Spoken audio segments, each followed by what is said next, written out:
अस्सलाम वालेकुम नाज़रीन, मैं हूं आपका मेज़बान अमजद चौधरी। आप देख रहे हैं मंजर-ए-आम। इस वक्त मंजर-ए-आम की टीम मौजूद है डॉक्स पुलिस स्टेशन की हदूद में।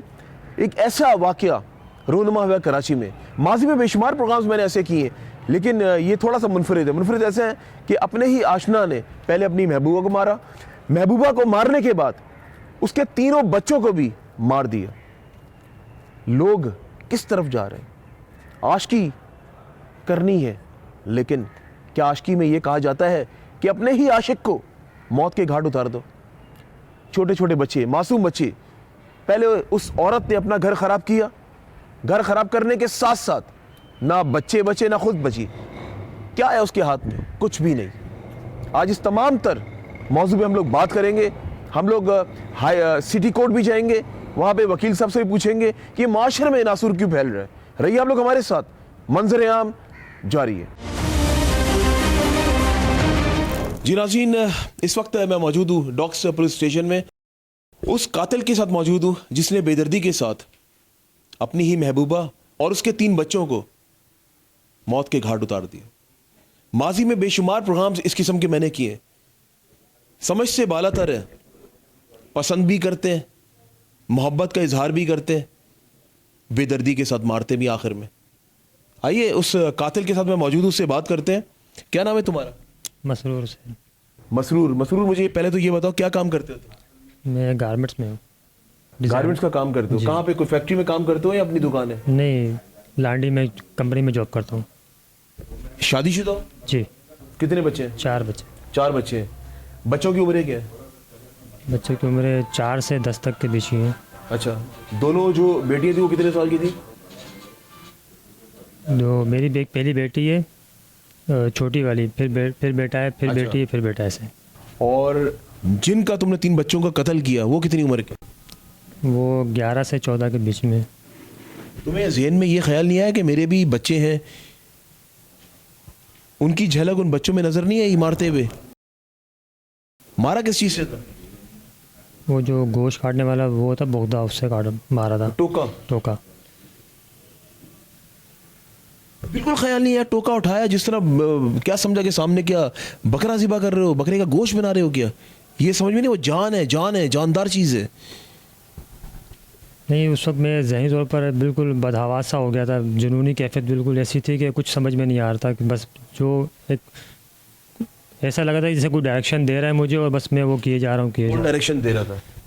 मुझे खुद समझ इश्क का जुनून तो सुना है, लेकिन ऐसा जुनून भी मैं देख रहा हूँ कि जिस तरीके से तुमने मारा तीनों बच्चों को, उनकी माँ को, इश्क में ये सिखाया जाता है। चलो पसंद करते थे या तो फिर शादी करते ना, खुद भी शादीशुदा हो और उन बच्चों की ज़िंदगी भी ख़राब कर दी।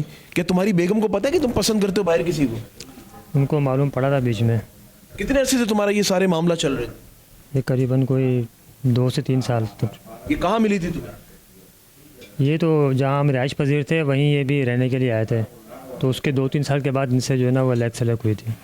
लेकिन वो वो था एक टेम्पररी जैसा था, कोई हमारा वो रेगुलर कोई रिलेशन वगैरह या कोई बातचीत नहीं थी।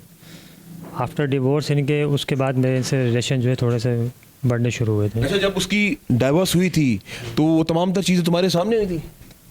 वो मेरे सामने नहीं हुई थी, वो इनके अपने जो है अपने भाई वगैरह वो ये खुद देख रहे थे। लेकिन पता तुम्हें सब था? मालूम मुझे था क्योंकि इनके भाई से मेरी दोस्ती थी, तो भाई मुझे बताते थे चीज़ें। खुद ये भी फ़ोन करके बता दिया करती थी मुझे। मतलब आसपास ही करीब ही रहते थे, इसका मतलब है? हम एक ही बिल्डिंग में रहते थे, फिर ये छोड़ के खादर शिफ्ट हो गए थे। अच्छा। फिर वहाँ से ये दोबारा ये हमारे एरिया में आए थे, लेकिन हमसे थोड़ा 6-8 गली आगे रहते होंगे। अच्छा, 2.5 साल से तुम्हारे ये इस तरह का रिलेशन तुम्हारा चल रहा था। तुमने ये नहीं सोचा या उसने नहीं कहा कि हम लोग इस्लामी तरीके से निकाह कर लेते हैं? मैंने इनसे कहा था और इनको जो है ना मैंने कहा तो उन्होंने मुझे फ़िलहाल टाल दिया था कि अभी सब्र कर जाए। तो मेरा अभी ऐसा कोई इरादा नहीं है। मेरे कुछ वो काम है या वो कुछ प्रोजेक्ट तो नहीं कह सकता मैं, कुछ ऐसे उन्होंने कहा था, वो लफ्ज़ भी मेरे जहन में नहीं आ रहा कि वो है, वो उसके बाद मैं देखूँगी। फ़िलहाल मेरा कोई ऐसा इरादा नहीं है। फ़िलहाल जो है चल रहा है, आप चलने दे सा। अच्छा, जिस तरीके से तुमने मारा है वो तो ये बताया, ये चीज़ सामने आती है कि तुम बहुत करीब थे, रिश्ता ज़ाहिर है 2.5 साल का तुमने उसके साथ गुजारा, तो कोई ऐसी बात हुई होगी जिसके से लड़ाई शुरुआत हुई होगी। ऐसा तो हो नहीं सकता ना कि इतने करीब हो थे तो तभी तो इतनी बड़ी जंग हुई तुम लोग के आपस में। नहीं, ये गुज़िश्ता तकरीबन 5-6 महीने से जो उनका बिहेवियर था ना, वो ऐसा हो गया था कि बिल्कुल एक हाकिमाना कह लें। क्या बिहेवियर, क्या मतलब, क्या मतलब मैं क्या वो समझूं इसको? हर चीज़ पे मुझे वो रोक टोक करना। किस चीज़ पे मसलन? फॉर सपोज़ मैं ऑफिस से आया तो अगर 5 मिनट लेट हुआ तो वो 5 मिनट लेट होने पर मुझसे 2-2 घंटे लड़ती थी कि 5 मिनट का मुझे हिसाब दो, कहाँ थे, किधर थे, किसके साथ थे, अपना मोबाइल चेक कराओ, मुझे बताओ किसके पास थे, किधर थे। इस तरीके से वो मुझे टॉर्चर करने लग गई थी कि मैं ज़हनी तौर पर जो ना आस्ता आस्ता बिल्कुल मफलूज होता जा रहा था। मैं नशा भी करते हो? नहीं, मैं कोई नशा नहीं करते, पक्की बात है। जी। तो कहा ना तुमने कि मुझ पे जुनून तारी हो गया था और मुझे समझ में नहीं आया, तो क्यों समझ में नहीं आया, ऐसा क्या हो गया था? वो कुछ ऐसे वो तावीज़ात वगैरह भी करती थी, मतलब कहीं से करवा के लाती थी। अक्सर मेरे सामने वो कई बार जलाती भी थी। फिर जहाँ ये वाक़या हुआ था वहाँ पर भी मुझे लेके जाती थी, वहाँ भी वो जो है कुछ पढ़ाई वगैरह करती थी। क्या पता वो रिस्क के लिए करती हो, क्या पता वो सही चीज़ के लिए करती है। रिस्क की ऐसी कोई ख़ास तंगी नहीं थी कि परेशानी होती इनको कि भाई। परेशानी तो थी, बड़ी गरीब थी वो औरत, ये तो पता चला, या तो तुमने उसकी गुर्बत का फ़ायदा उठाया? नहीं, मैंने गुर्बत का कोई फ़ायदा नहीं उठाया। मैं बाकायदा उनको ख़र्चा भी देता था, उनके आज जो ज़रूरत होती थी वो मैं उनकी पूरी करता था। तो ऐसा कोई नहीं था कि वो गुर्बत की वजह से जो है ना तावीज़ात कराती हूँ, इस तरह करवाती हूँ। तो डेली ऑफिस से जाके वहाँ पे हाजिरी दे देते? डेली कितने घंटे के लिए? शाम को 7 बजे के बाद से रात को तकरीबन 11-12 बजे तक 6-8 घंटे? जी। तो फिर कह रहे हो कि मैं इतना करीब नहीं था, जाहिर सी बात है तभी तो इतना बड़ा मामला खड़ा हुआ ना। जाहिर है वो हर चीज़ से रोकती थी, वो भी तुम्हारे मोहब्बत में गिरफ्तार हो चुकी थी वो, ऐसा है ना? वो बिफोर डिवोर्स जो आप कह रहे हैं ना कि मेरे ताल्लुकात थे, वो नहीं थे। बिफोर डिवोर्स की मैंने बात नहीं की, डिवोर्स की बात की मैंने बात की है।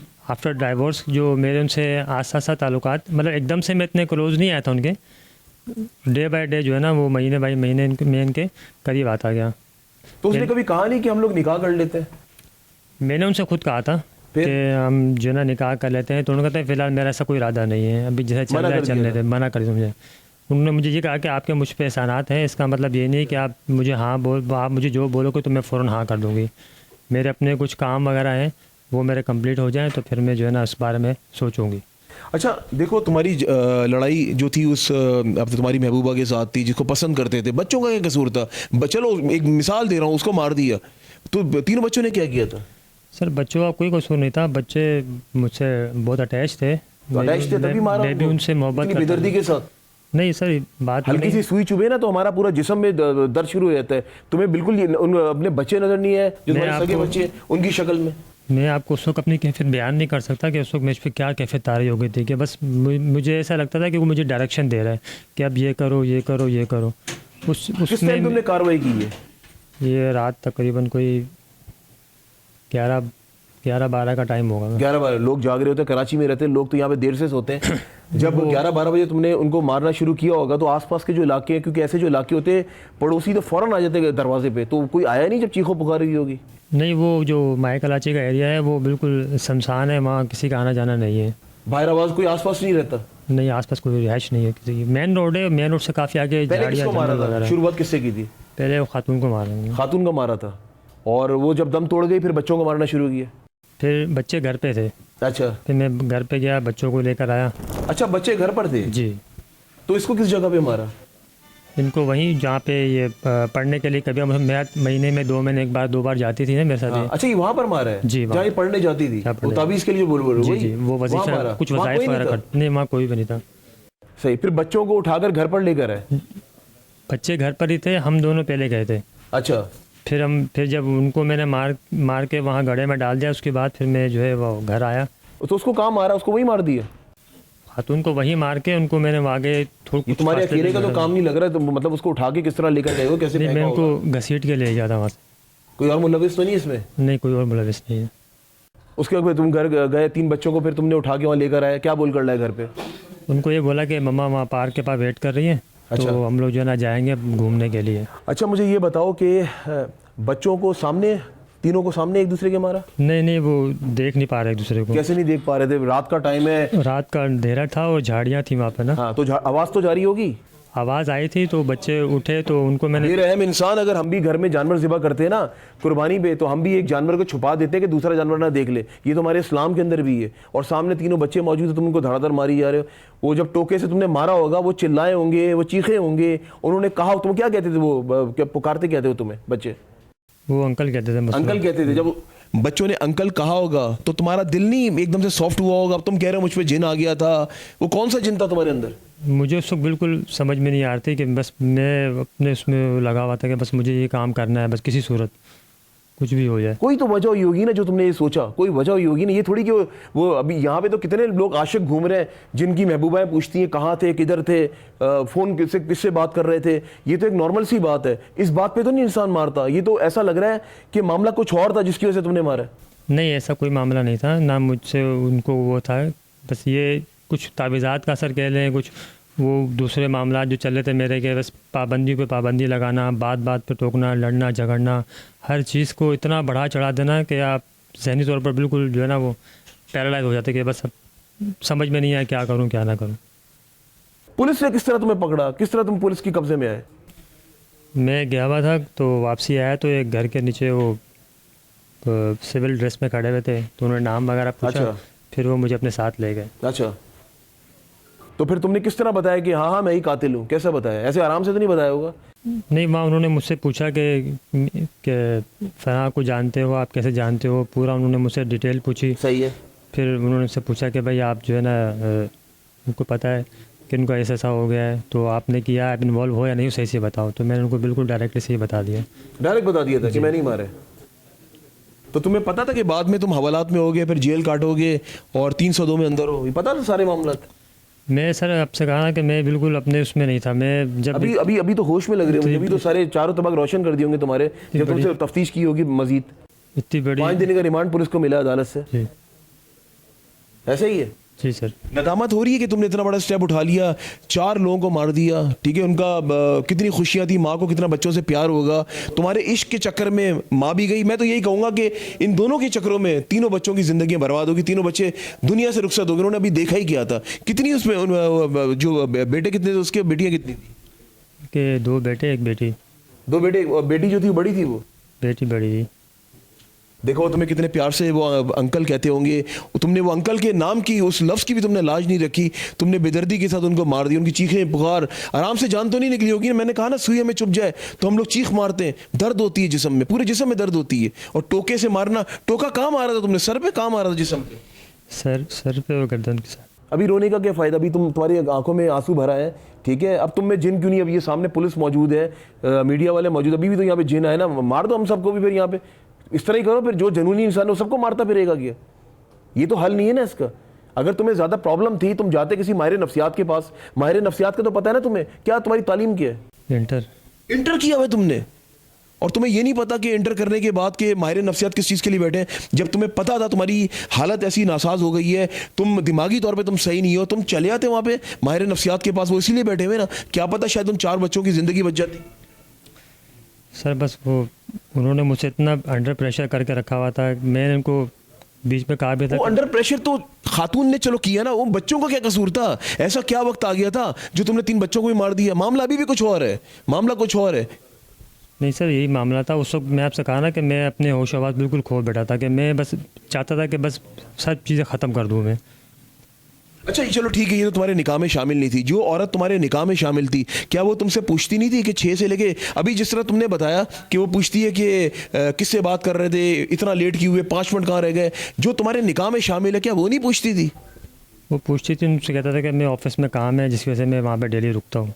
उससे भी धोखा किया, इससे भी धोखा किया, हासिल क्या हुआ? ये हथकड़ियाँ पूरा पाकिस्तान तुम्हें देख रहा है। अब मुझे ये बताओ ना कि ना तुम नशा करते हो बकौल तुम्हारे, अब मुझे तो नहीं पता, ये तफ्तीश के बाद ही, ये तो पुलिस वाले जब आई जो हमारे इन्वेस्टिगेशन कर रहे हैं, महमूद साहब वही बता सकते हैं कि मज़ीद फर्दर क्या, क्योंकि जो अफसरान बाला उनकी जानिब से किसी अफसर को हिदायत जारी की गई, कोई भी ऐसा केस होता है तो वो सामने नहीं आते। तो खैर अभी हम रिक्वेस्ट की तो इसका तो इंटरव्यू उन्होंने हमें करने दिया।